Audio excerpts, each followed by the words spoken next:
I rise very briefly to indicate my opposition to the bill. The bill deals with superannuation arrangements for Electricity Corporation workers, police and politicians, and it's the latter group with which I have some concerns. The government states the bill is seeking to align the parliamentary super scheme with the public sector standard. And I certainly recognise the need to modernise elements of the parliamentary super scheme. I also note that many of the elements that are being proposed here would be regarded as common sense, and I'm sure would be accepted by the community.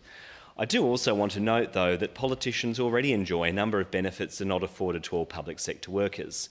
These include higher salaries, access to a range of allowances and entitlements, flexibility at work during non-sitting periods, and relative security of tenure. After all, we do enjoy 8-year terms in this place. I'm also mindful that we're having this discussion at a time when the government is locked in pay disputes with a number of public sector unions.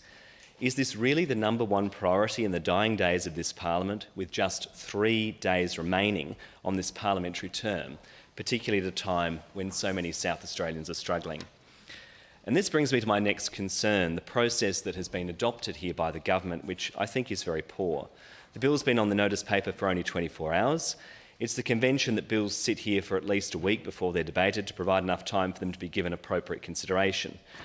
In fact, when I checked this morning, the bill was not even listed on the parliamentary website, so it wasn't possible for it to be accessed by the public. I do acknowledge the government circulated it to members. This chamber is meant to be a house of review that scrutinises legislation. I think that's even more important when we're dealing with things that relate to our own interests. It's vital changes to MPs' entitlements, whether they're big or small, are subject to the appropriate level of public scrutiny.